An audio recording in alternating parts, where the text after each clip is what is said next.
Okay, so is that readable enough? A little small, maybe? All right, well, I just want to see if we can get it a little bit bigger. Your new mental model for constexpr. If this isn't the session that you're planning to be in, then you ran out of time to get to the correct room. See if I can clean this up a little bit, smooth that font out. Center it. Okay, so this is your new mental model for constexpr.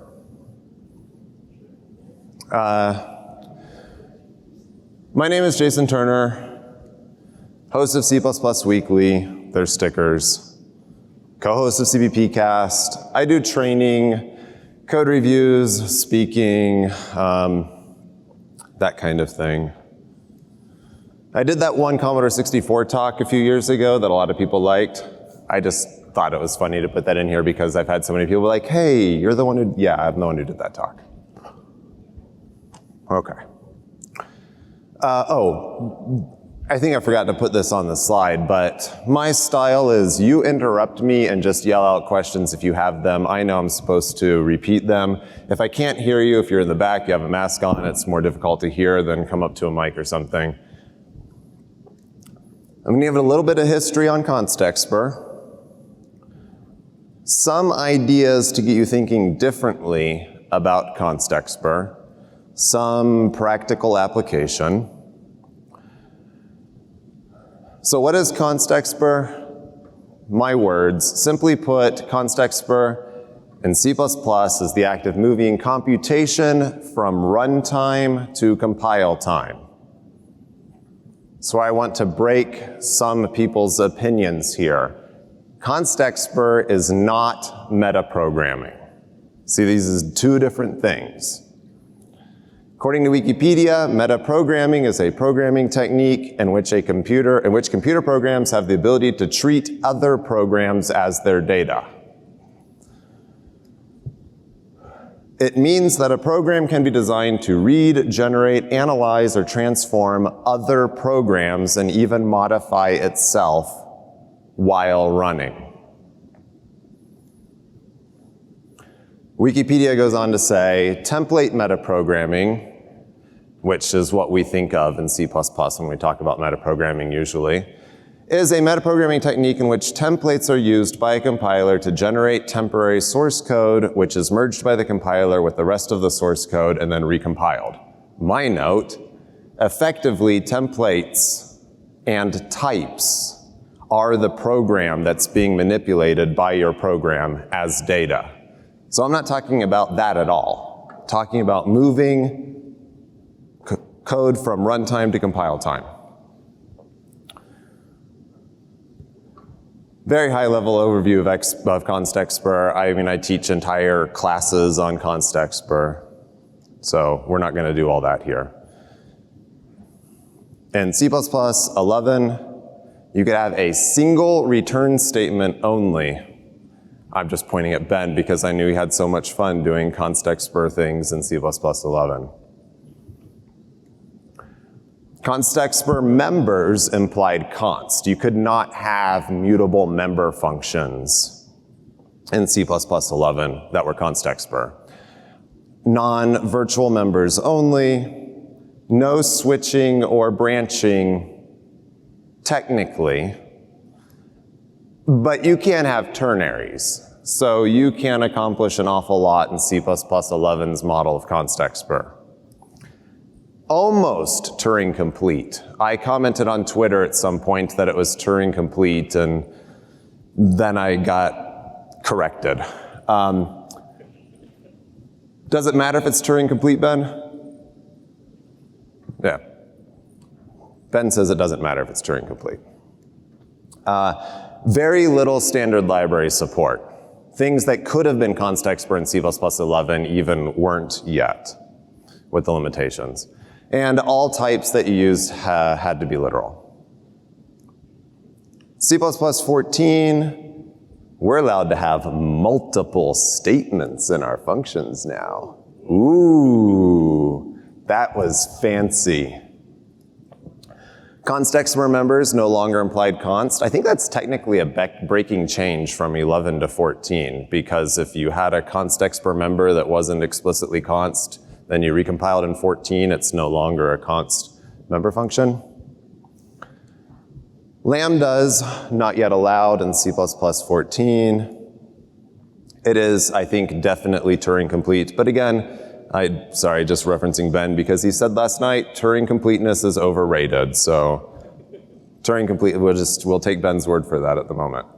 And C++ 17, much more standard library support, very helpful. Lambdas now not only can be used in a constexpr context, they're the only part of the language that is implicitly constexpr enabled when it can be.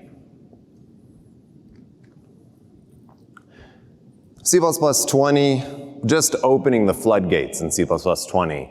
We've got constexpr dynamic allocations, although they can't leave constexpr land, that's a different story. Constexpr destructors, constexpr vector, constexpr string, constexpr standard algorithms, constexpr virtual functions. We're allowed to put throw, or we're allowed to put catch statements as long as we don't execute them in a constexpr function. We can do anything. So the question is, what can be done with compile time, at compile time with constexpr? Technically, anything. In C++ 11, we can do almost anything. It was almost Turing complete. Practically speaking, anything. A few years ago, I presented at CppCon an ARM emulator that I wrote that was constexpr enabled. I can feed it instructions at compile time and execute them. I think that's kind of the very definition of Turing completeness at compile time there.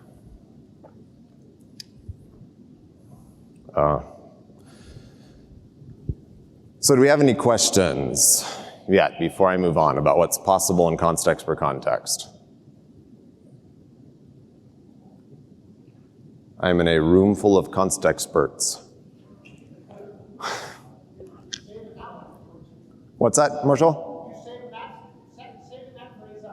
Saving that, yes. Well, I'm planning to get a t-shirt, constexpert. It'll be a thing. Make stickers, yeah, constexpert. Oh, are you now, I'm not just gonna have a bunch of marketing ideas now. Yeah, go ahead. I don't have a question specifically, but I will say I have a pretty poor mental model myself of what's possible with constexpr. Okay, so, the comment was that you still have a poor mental model of what is possible with constexpr. Right, so that's what we're going to try to directly address now. Now, I'm making the argument that you can do anything at compile time. The problem is a lot of people have a hard time coming up with things to do at compile time. So, what is this new mental model that I speak of? You all already knew everything that I already just said, right? You didn't have any questions about it. This is the constexpr continuum. Maybe I should get that as a t-shirt also. Unfortunately, no one can tell you what the constexpr continuum is. You have to see it for yourself. Okay, good. At least a few people got the Matrix reference. No, I'm just kidding. It's the idea that somewhere between 0% and 100% of your program can be executed at compile time. Want to reiterate, I'm not talking about metaprogramming. I'm talking about trying to decide how much of your program you want to execute at compile time instead of runtime. We've got on the simple end, static constexpr auto start equals 15. That's a lot of keywords, but you know, I just created a compile time constant called start. It is an integer. It has the value 15. We could have done that with a macro, right? Pound define. Slightly harder to do with a macro is the fact that we can make a new compile time constant built off of a previous compile time constant. I mean, I could do that with a macro, but it's not really the same thing. More advanced, we're talking like CTRE. This is the compile time regular expressions from Hanna Duzakova. This is regular expressions that are compiled at compile time and executed at runtime. Are you familiar with CTRE? Wow, that's virtually everyone. So, for those of you who didn't raise your hands, are you familiar with standard regex? Okay, and it's, sorry to any implementers of the standard library in our midst, it is terribly slow. And a large portion of the pain that you pay when you use standard regex is the moment that you're actually creating the regex object itself as it's parsing the regular expression and building its internal data structures. All of that happens at compile time with CTRE, so you get this highly efficient thing that you can execute at runtime. It's really cool. On the silly end is the world's fastest runtime ray tracer from Charles Geeson, who's right here in the front row. Charles's world fastest runtime ray tracer does all of the ray tracing at compile time. Then when you run the program, it just writes the image file. It's silly, but it proves the point that somewhere between 0 and 100% of your program can be executed at compile time. And then you have something that kind of spans its continuum, like my constexpr enabled ARM emulator that I mentioned. So this is the continuum. You are here. Oh, Jason. Yes. Where's that? Anything can be done, but what should be done? That is, in my day-to-day programming, what's my approach for const expression? Without being able to speak to you specifically about the actual problem domain that you work in, I can't give a generic answer to that, right? But through the rest of this talk, I am going to give examples about practical things that people don't normally stop and think, hey, that could become a constexpr thing. Maybe I should be looking at the camera, not looking at Tim, because the person who asked the question is going to be looking at me this way. Some practical things that like show you, really, because I even have a slide coming up here that says, people go, well, there's nothing I can move to compile time. There is. All right, so hopefully we'll get there. Oh, and one comment. Is it not metaprogramming because you're not programming on the domain of programs? That would be my argument, yes. I'm saying it's not metaprogramming because I am not creating new programs at compile time. I'm not programming programs, if you will, in the metaprogramming definition sense. I am just saying I had 0% of my program running at compile time. Now I have 10% of it running at compile time. So you are here on the constexpr continuum, wherever that tick mark is. You can fork the continuum, like, hit the right button here, like this. So if I had 10% of it done at compile time, so I really kind of wanted to get that picture from Back to the Future where Doc Brown is like, this is the 1985 that you know. We went back in time to 1955. No? Okay. We can take whatever work was done at compile time and then at runtime simply make a copy of the work up to that point and keep modifying it. We'll talk about that more too. So, to answer now, kind of, to start getting into that question, what can I move to constexpr? It is a mental hurdle for, I find, a lot of people. I end up teaching classes and then I get comments back like, well, we don't have anything in our project that's known at compile time. And so I'll say something like, well, what about a static const vector of 10 elements? Could that be like a constexpr array? And they're like, oh yeah, we have that all over the place in our code. So it's just a process, and we'll see if we can get there by the end of this talk. You see the slide numbers there, 30 of 49. Just for the record, that's just the first half of the talk. Things change after that. So constexpr ideas, strings. Let's say, hypothetically, that you are building on one compiler, on one platform, but you need to deploy on a different platform that has a different string representation. This is a good use of constexpr. So you might do something like this. Static constexpr auto string equals PETSCI conversion of hello world. Does anyone know what PETSCI stands for? Or what PETSCI is? You know what PETSCI is? It's the characters for the Commodore PET. It's the characters for the Commodore PET. The Commodore 64, the PET, the VIC-20, they all used some version of PETSCI and the 128, which means the +4 probably also in the C16, but those are more obscure. So yeah, we could do that at compile time. We could create an entire compile time string conversion of a table of strings, from a host to the target string table, something like this.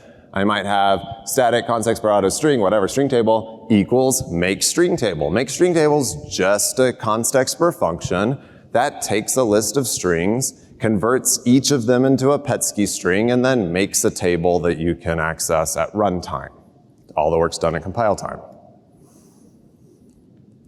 We could do graphical resources. I mean, we could do runtime, compile time ray tracing, but I ran out of time to demonstrate that in this talk. I was just going to steal Charles's code. I did, I think, mention that to you that I might do it, yeah. So you might do simple embedded bitmap font tables. Or on complex side, compile time scaling of fonts. That's definitely a thing. On the advanced side, ray traced bitmaps for display at runtime. So for constexpr fonts, compile time embedded font tables that could be copied and forked at runtime, modified further if we wanted to. Something like this. If I just wanted a regular font that's 2 times bigger than the input bitmap font that I had, then a nearest neighbor scaling algorithm gives me this blocky thing that's not nearly as attractive as I'd want. There's this HQ2X algorithm, which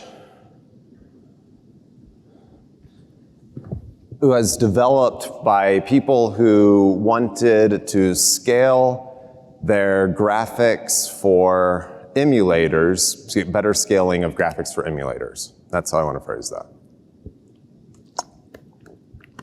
It has this fancy lookup table. I don't have a fancy lookup table, but I was inspired by this because I wanted a smoothed over font that was 2 times. So I could take this and I just spread out the pixels from the input. I just did a 2 times scaling, but I left all the gaps there. Then I can come in and say, well, if there's 2 pixels stacked on top of each other that are set anywhere, I can fill in the vertical gaps.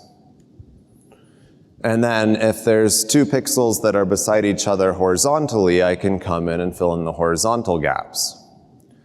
And then I can do one more pass and say if there's anything that's got a diagonal gap from where I scaled it, then I can fill that in. So I can actually get like a fairly good 2 times font scaling of a bitmap font, I feel like. And I can do that at compile time. So by doing the font scaling at compile time, I can actually get better quality and faster display than if I did it at runtime. Do you see that? Let's just take a quick look at this again. Watch this draw in. Let's take a look at filling in a long text full of screen full of text here versus this. This is a runtime scaled font. This is the compile time scaled font. Just illustrating that it's faster and I think looks better. Okay, so other things that you might be able to do at compile time. If you have a presentation that you're giving and you know that I've got a fixed set of slides in my presentation, that is something that I can actually run at compile time, right? This is good for slides. Does anyone have any kind of like state transition table, state machine, anything like that in their code today? Oh, okay, almost everyone. Does it change at runtime? Yeah, sometimes? No? Okay. I'm looking at you since you said you don't have a good mental model. You did raise your hand saying that you have a states table of some sort. Does it change at runtime? Then that's something you can move to compile time.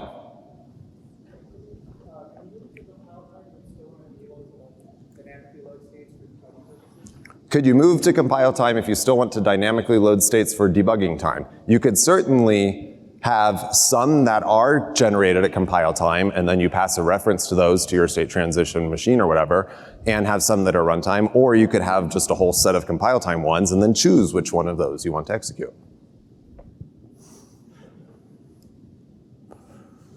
Slide numbers.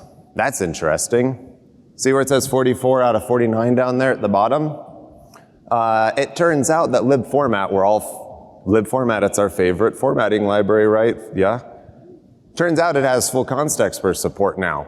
So you can well, not full constexpr support, but you can at compile time generate a neat little list of slide numbers that tell you what slide you're currently on, so you don't have to do that at runtime if that would be a problem.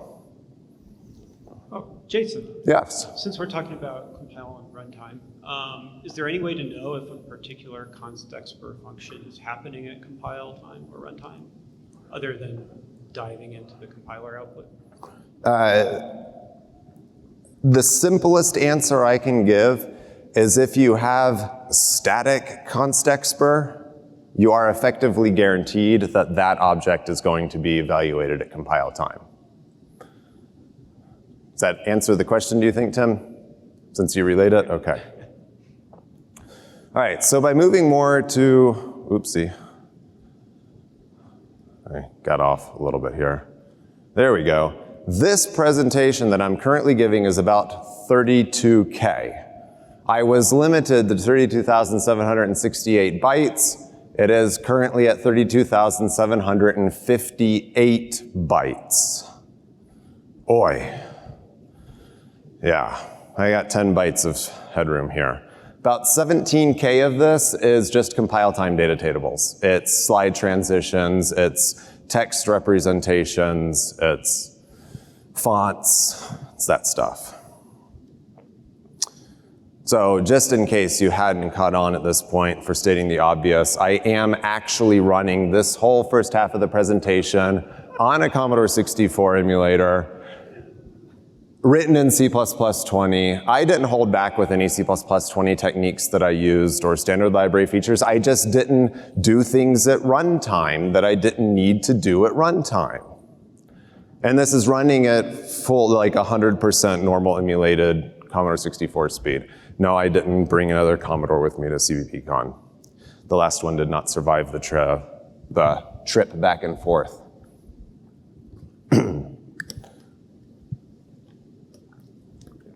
This entire presentation system is custom written for the first half of this talk. And I'm right on time. constexpr was utilized to move as much to compile time as I reasonably could. Why do I say reasonable, though? Memory limits, yes. So I could have pre-rendered at compile time every single slide transition, and then just played it back as a slideshow if I had really wanted to. But that would have taken considerably more space than I had, because each screen is, these are actually bitmap screens because I've got my bitmap font scaling. I'm not using text mode here. which is why you can actually watch it draw in the bullet points. But, so that would have been, I forget how big each screen is, 8K? I think it's 8K.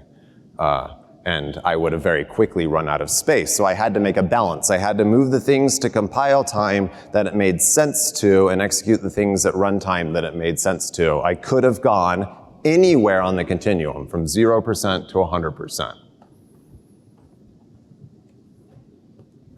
What is reasonable? We just covered that. So for any of you who are doing like embedded device development or something, you have to weigh this. You have to say, how much does it make sense to fit, like if you're trying to fit things on tiny Garmin watches, for example, yes, we can all hold up our Garmin watches, then you're limited, right? You're not going to pre-compute everything possible.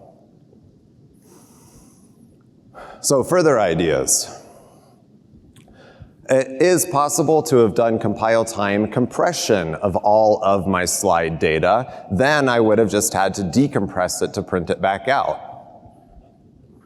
Interestingly, Ashley Roll is going to be presenting on that topic today at CppCon. His talk is going to be remote. It is coming up this afternoon. So did I make a point? Do you believe that it's possible that somewhere between 0% and 100% of your project could actually reasonably be moved to compile time? Some nods. So we got to get real in a second here. If you didn't come in yet, like if you came in and said, well, I guess I'll listen to this constexpr thing, but there's just no place for constexpr in my code, are you going, okay, maybe there's a place for constexpr in my code now? A little bit of half hands? An elbow, maybe? All right. This is getting easier and easier as more of the standard library is constexpr-ified. I think that's a word. So just as a minor update, this is why we need to keep constexpring all of the library things. It's library things that make the difference. If I couldn't use constexpr variant or constexpr array or constexpr algorithms, then I would have been much more limited in what I could do in this talk.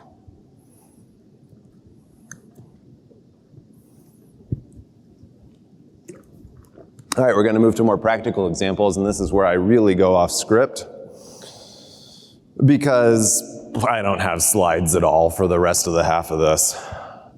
That's a QR code. If you want to follow along at home on your device or on your cell phone or laptop or whatever, you can either use the QR code or go to the tiny URL, constexpr 2021. It's going to take you to a GitHub gist that has the entire rest of the presentation on it. I'll give you all a second to get there.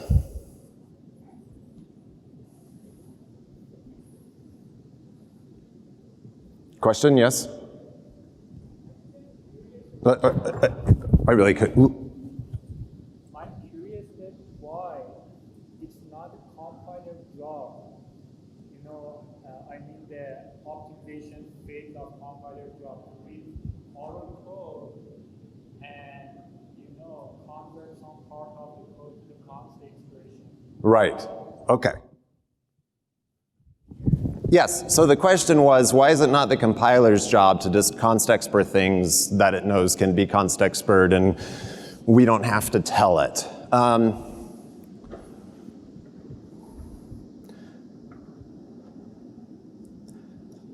There's a lot of people who have a strong argument for saying we can't do this because if the user of the standard library function relies on it being available at compile time, and then something about the implementation changes so that it can no longer be available at compile time, then they just broke the user's code without any clear way of communicating this to the user. So it's considered like a contract with the user to say, I promise that this is available at compile time and it will always be available at compile time. I'm not a standard library implementer or a compiler writer. I'm not on the standards committee, so I mostly just have to accept that argument. But I will say, in real-world code that I've been working on, I've never had a situation where I had to remove constexpr from a function.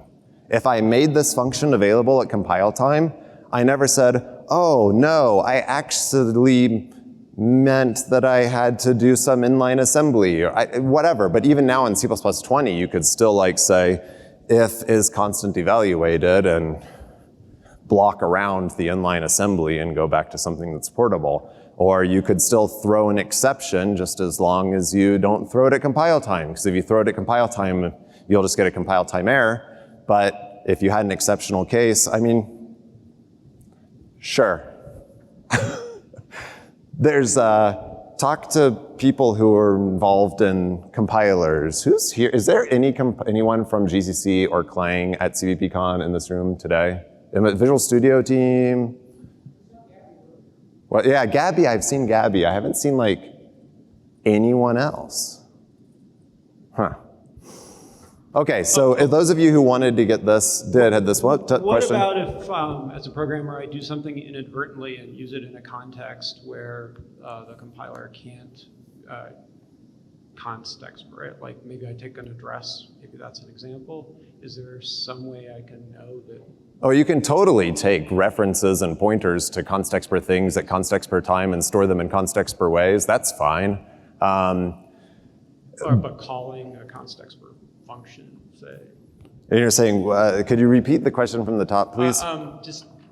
Say if this is kind of going back to the other question about how I know that my constexpr expression or function is actually being evaluated at compile time. Oh, okay. And not inadvertently because something I did at runtime. The compiler will stop you. If you do static constexpr value equals some function, you will get a compile time error if it couldn't evaluate that at compile time. If you just call a constexpr function with parameters, I mean, constexpr functions don't have to be executed at compile time. Constexpr functions are functions that may be evaluated at compile time. So if I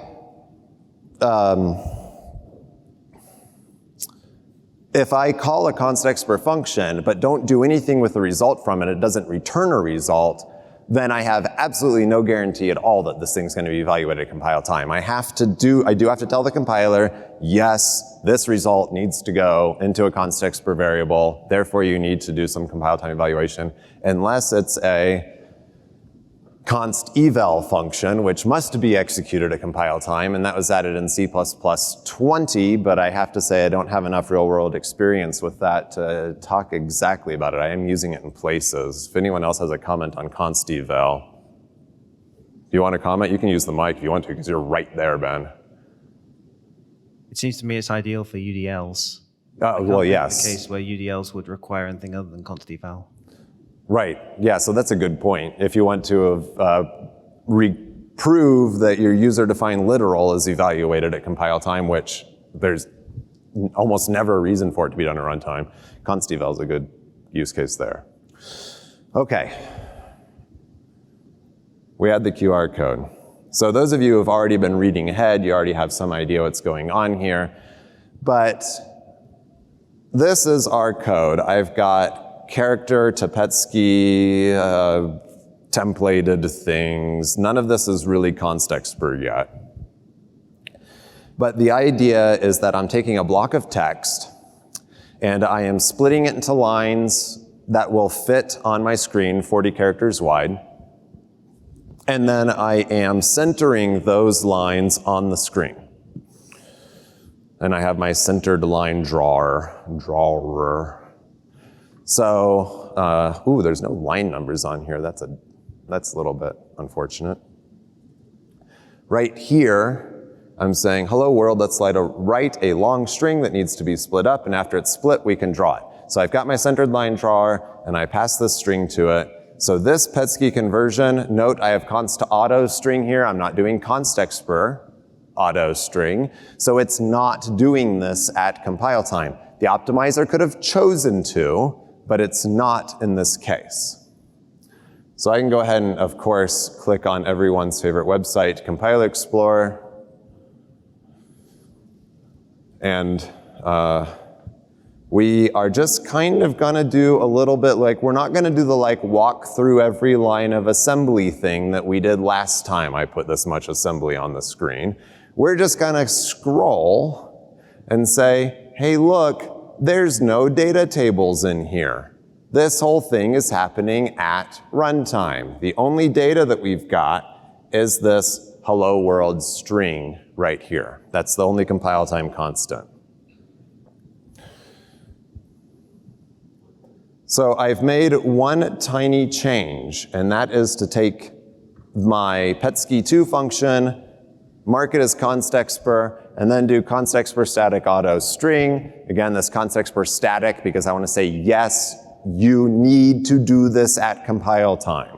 If I just did constexpr auto, it's possible some compiler implementations might delay that to runtime because I'm not requiring that value at compile time anywhere else. So we can click over on here. And now we can see that that string is no longer at the top of the binary. And what I have is this data table, which is all of the PETSCI values for that string, done at compile time. So I'm gonna do a quick, I think, dependency inversion. I think that's the right word to use here. Before, I was calling the centered line drawer and I expected it to do the work. Now, I am returning a lambda from the centered line drawer. So that's a lambda that captures all the parameters by value, which may or may not be a best practice. But I am returning that lambda. So now I'm still got my constexpr static auto string, but now I get this drawing function back. And then I execute the drawing function. So I have not moved anything else to compile time at this point. I'm just setting me up so now I really can more easily.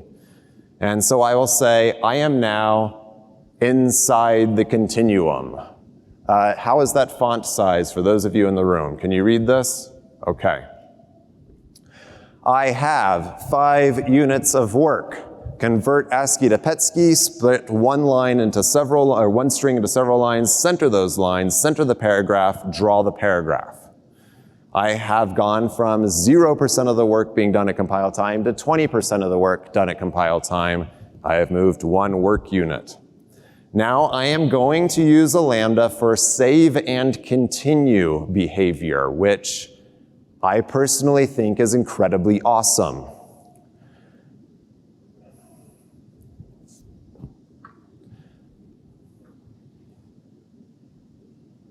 So I've moved my drawer to also be constexpr static, and let's just look at this real quick. I've got const auto split equals split line, const auto centered equals center lines, const y start equals vertical center offset.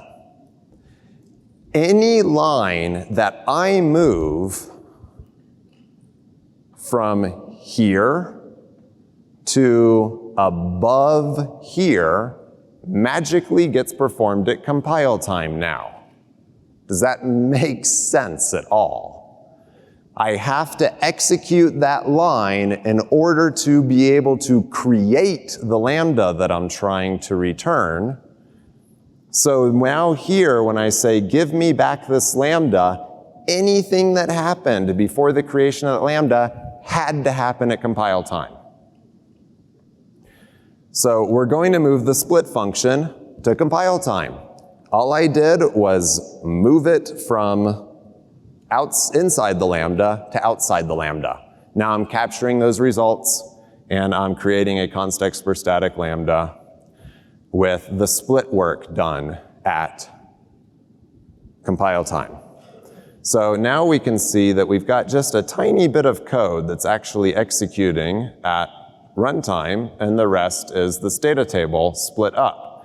And we can see this top part is actually the offsets into that string to say what string lines now actually need to get printed. And if we just kind of wanted to take a high level look at this, that's 35 lines of assembly being executed here, and before I did that move, it's 160. So now I've moved 40% of the program to compile time. Now I want to take the centered function and move it to compile time. What do? I simply move it from inside the lambda to outside the lambda. I'm still capturing it by value.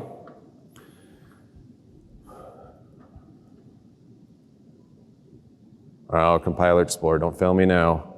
Okay, so now I've cut the amount of code that's actually executed at runtime in half again down to 20 instructions, and my data table is getting bigger. So I've moved 60% of the program from runtime to compile time.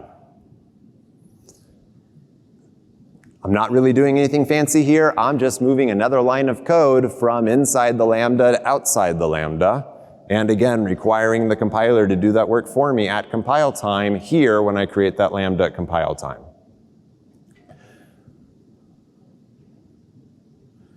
And that looks basically the same, doesn't it?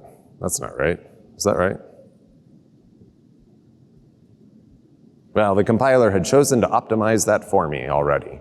But we're proving that 80% of it is moved to compile time. Now the question is, can we move 100% of this program to compile time? The last thing that I'm doing is actually taking that data, and I said I've got n number of lines that need to be here and here, and I'm writing them to the correct memory locations to output it on the screen. Can I move that to compile time? I can't move the actual writing to the physical screen at compile time, but I can create a compile time buffer. Timur says I can. So I have now created this little run worker function, which has a 40 by 25 buffer. That's the size of the Commodore 64 screen.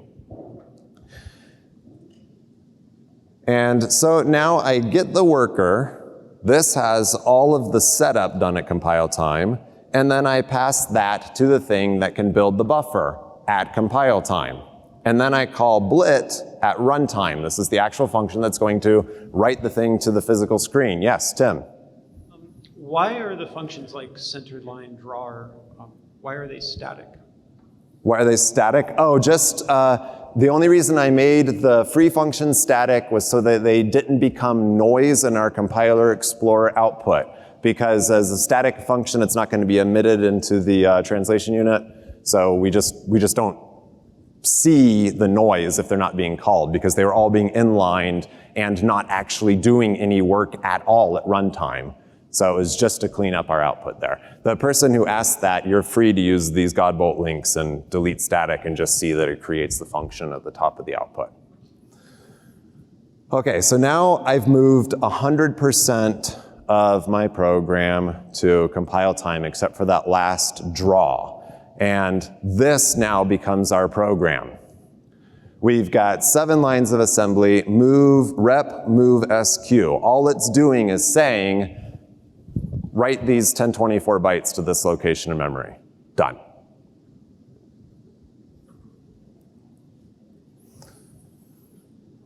So, arguably, just a mem copy. It is a mem copy. It's an inlined mem copy.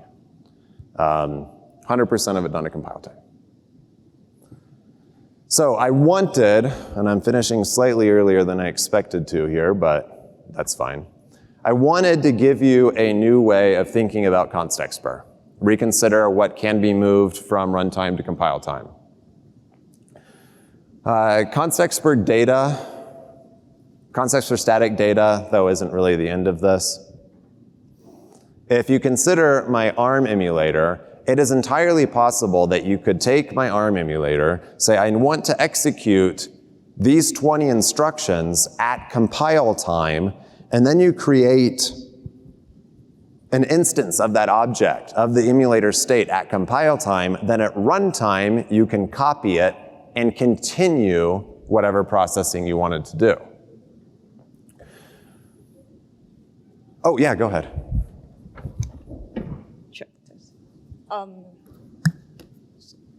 So is all of the compile time benefits sort of preconditioned on that do work function where you are able to predefine that hello world string?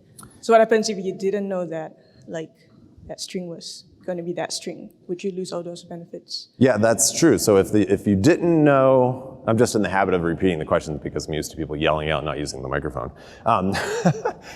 If you didn't know any input at all, then no, you would not be able to do all this work. Like, you had to know that input at compile time. But would there still be benefits to sort of like pre-conceiving that upfront and like still writing those functions as? Yeah, I would argue that there would still be benefit to writing this code as I did for two reasons. Let's scroll back up to here. Okay, so taking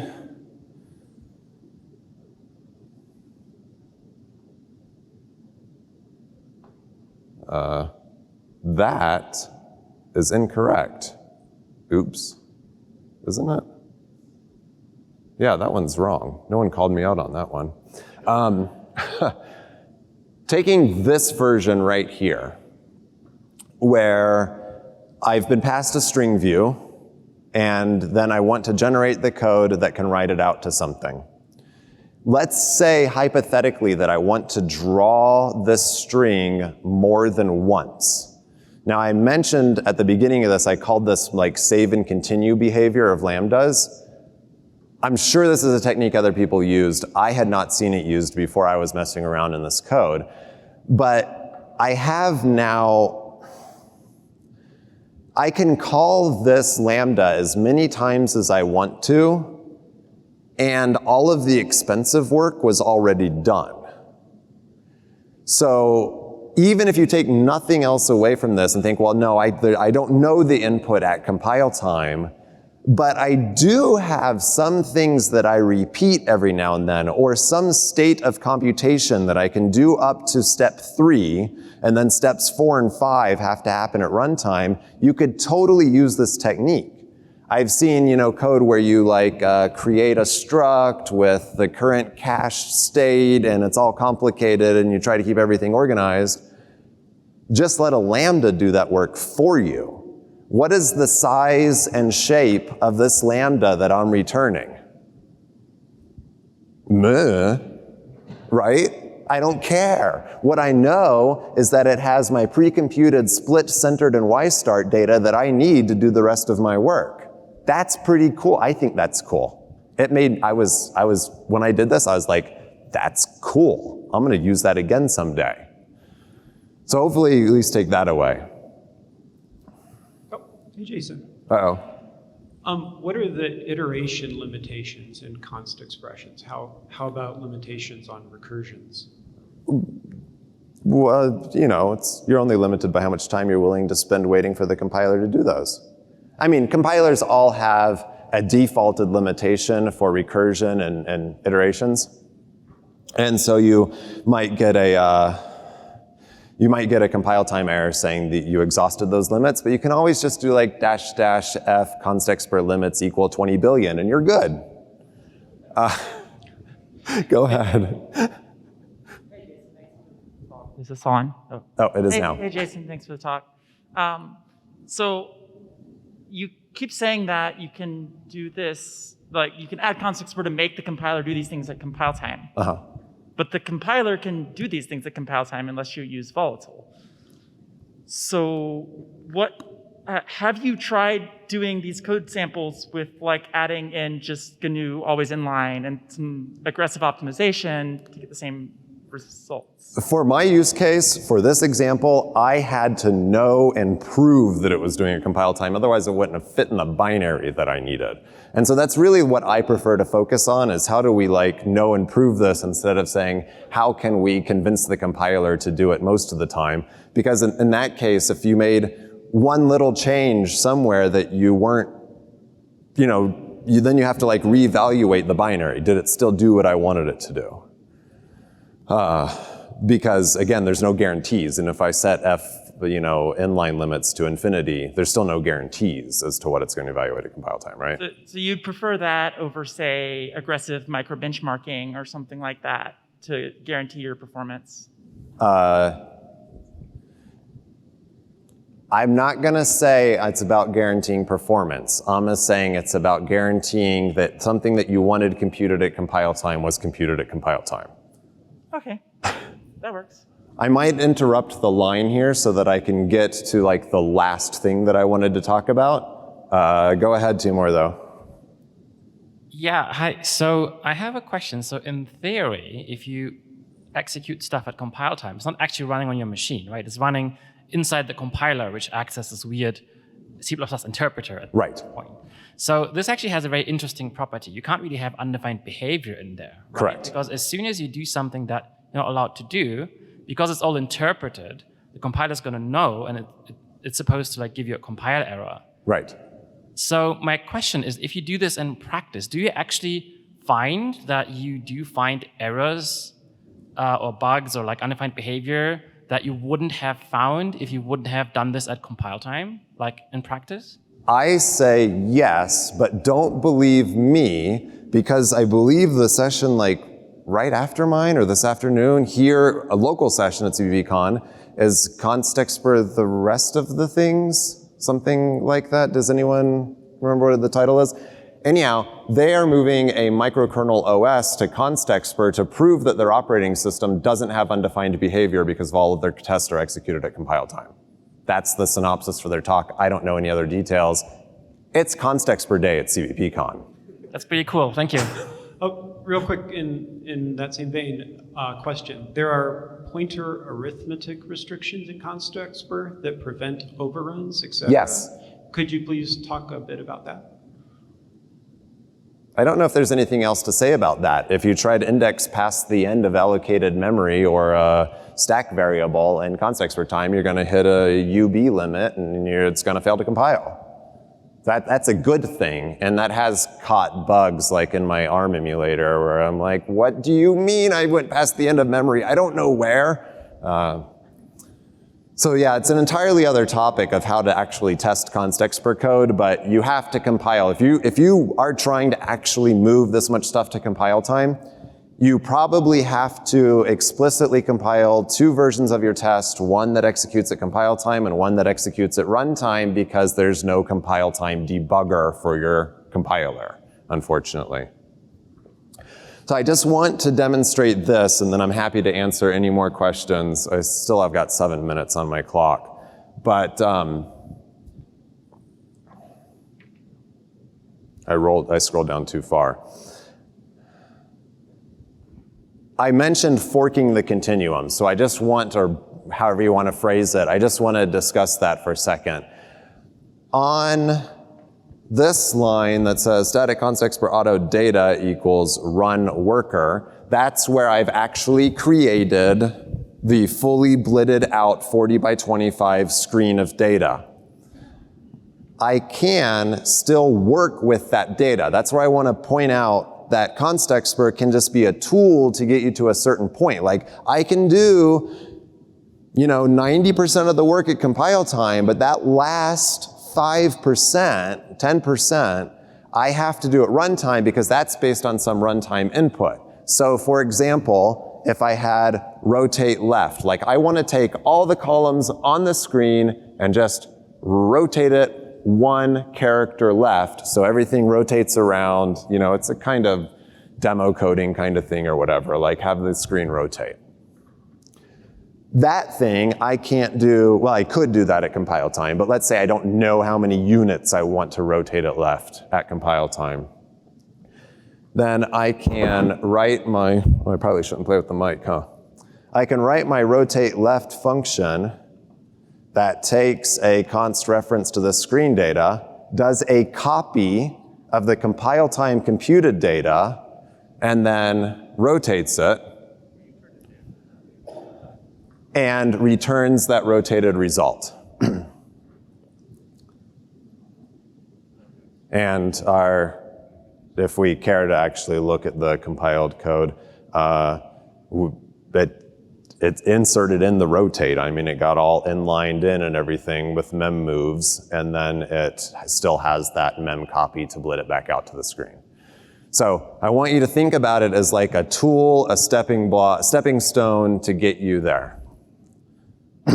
I'm trying to not disappoint the camera crew by making sure that I walk around the stage as much as possible. The other thing that I want to point out is people complain about like compile times, because if you've got a whole bunch of constexpr stuff all happening in header files all over the place, then you're having to do that work over and over again. It is certainly possible to move all of this get screen stuff that we were talking about to a C++ file, so it gets computed exactly once, and then at runtime, you just access the public header function here, get screen, and it returns to you the compile time computed table of data. All the benefits, most of the benefits, not all the benefits, most of the benefits without having to say, oh, but constexpr is blowing up my compile times, because you just shuffle that away into a CPP file. Is any tips for closed source library authors to provide constexpr support to users? I think this would be exactly what they should be, taking a screenshot of this right here and say, you know, that you can get, this is as far as you can get if it's closed source and you don't want to give away, although I don't know, like, I feel like perhaps just my own perspective, like what is a closed source library at this point? Because don't you have like templates in your code? Like how much of your implementation leaks out anyhow? But that's a skewed perspective I know I have in that regard. But if you want to give as much benefit as you can, and you have to firewall everything off, then this is probably going to be your best bet. Okay, I think that's all I cared about. That screen just blinked out so that you guys know. We can get back to the questions for the last couple of minutes that we have. I think they're going to turn it on in a second here. Testing. Okay. So this is all great stuff, and I come from a perspective of maintaining a really large legacy code base, and C++ 20 gave us one of the most interesting things to kind of migrate an old code base to constexpr, which is constant evaluated. Right. But I think one of the things that we're starting to discover is that it kind of bifurcates a lot of your code, because you have to make one path that's constexpr friendly and another path that's not so constexpr friendly. I'm curious, what specifically are you having to bifurcate around? Just out of curiosity, I know there are things, I'm not saying you're lying, I'm just curious You what. essentially end up with two implementations of the same algorithm. Because one of them's calling like standard cosine, and you can't call that? Or like memmove or some other kind of compiler intrinsic or something like that that's not supported by the compiler. Can compiler intrinsics I can't help you with, otherwise I'll say, we need to constexpr the rest of the standard library, sorry. Yes, I agree, but do you have any suggestions on approaches to that? Because you want it to be maintainable, you don't want to end up with two implementations of everything. So how do you like kind of sprinkle this in a legacy code base, or do you just not even start and wait till the compiler catches up? I've personally have only used constexpr in a legacy code base where it was the obvious, we can do this in this code base without jumping through a bunch of hoops. It's been data tables that don't require trigonometric functions, that kind of thing. That's what I've done at this point. Otherwise, I'm just kind of waiting for the compiler. And compilers are lagging behind on a couple of the C++ 20 features, as I'm sure you're aware right now. So you're constantly threading this needle to try to figure out what to do. So I don't have a great answer for you.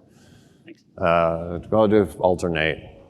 So all of your outputs are arrays. They are. Sometimes you'll have a constexpr output that is a vector, meaning a dynamic size that is the output size is based on the inputs. Yes. The problem is, because we can't move constexpr allocated memory to runtime, you first have to call the function once to get the size, and then you have to do it again to get the data, which means you've the compiler has to execute it twice unless it can somehow magically figure out, oh, I already did all this work, I'm just gonna not do it. And if it can't do that, I don't know how. You don't have to execute it twice. There are techniques. I couldn't figure that out. You should go to Ashley's talk later. Okay. I do know more about what his talk is going to have in it.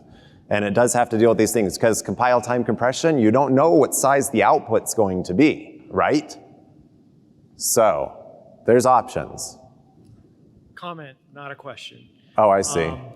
C++23 will have more of the standard library constexpr, including some C math functions. I was looking, had that been officially approved yet or not? It has not been through plenary, but it's through all of the process a second time. Well, I take it back. It has to go back to core briefly. Cool. Anyway, long story. But for some other time. Interestingly, unique pointer will be one of the things. Unique pointer, I mean, it could have been constexpr in C++20, didn't require any other mechanism. And there's some other smatterings around the library, but that's for my talk on Friday. On that note, it appears that the last stable partition algorithms have not been marked constexpr yet. They should be constexprable in C++23 also. I don't know if anyone did a paper on that. No, write a paper. Okay. Yeah. Have you seen in practice that the result? Oh yeah, sorry, my session is over. Go ahead, go for it. I break rules. Sorry. Have you seen in practice that the result of constexpr was actually slower at runtime? And you can see in here, you've got some small buffers, but imagine if you have a 4K screen, and instead of flipping a few pixels, you just have to copy massive amounts of data. Or another example, imagine if you had to make a runtime call for every letter you output. You could end up with a large code that would unroll and have basically putting each character separately and code. So it is definitely a balance. There are definitely scenarios where, like you said, I just constexpr'd this 4K screen worth of data. If that's really what you wanted to do, it's possible that you just affected the performance of the rest of your code base because you've changed the cache pressure, basically. You just pushed out a bunch of data that would... For example, if you were doing a function call, the compiler would unroll everything and you would end up with a large amount of code that basically puts constants into registers and make it. I'm certainly not going to say it's not possible. In my experience, if I do have the constexpr and the compiler does choose to unroll a bunch more code, that often also then lets the compiler see more opportunities for constant folding, and I end up with actually smaller code when it's done. But I know I program in a weird way. Let's see if we can get to Arthur's question and we can end this because I'm now 4 minutes past due. All right, and mine doesn't require a response either, but I had more of a comment, not a question? Yeah, exactly. More of a comment. So I don't know if you mentioned the word DSL anywhere, but basically what you've got here, your PETSCI2 thing is basically a DSL for making PETSCI2 data. And so you can apply this not just to string translations, but... That's coming in CppCon 2022, where I actually demonstrated a compile time scripting library, but I'm waiting for the standard library to catch up with me. And then to the person who asked about places where that undefined behavior pointer buffer overflow checker gets you, I know one place in libc++ that came up was in std copy or one of these algorithms that says we have two things, I'm copying from here to over here. I can do that really fast if they don't overlap. But if they overlap, I have to do something special. Right. And the way you check for overlap is you say, well, if this void pointer is less than that void pointer, or et cetera. Which you're not technically allowed to do. And at constexpr time, the compiler doesn't let you do that. Right. So you'd have to have that if is constant evaluated. Well, I guess we always do the slow thing. Okay. And otherwise, we can do the technically undefined behavior pointer comparison. It's only technically undefined behavior. All right, thank you everyone. Grab some stickers if you want to. I think I'm going to be shuttled off to some other room for online things. We'll be moving to an online Q&A now. And if you're really dying to talk to Jason, you can follow him. There's just limited space for that.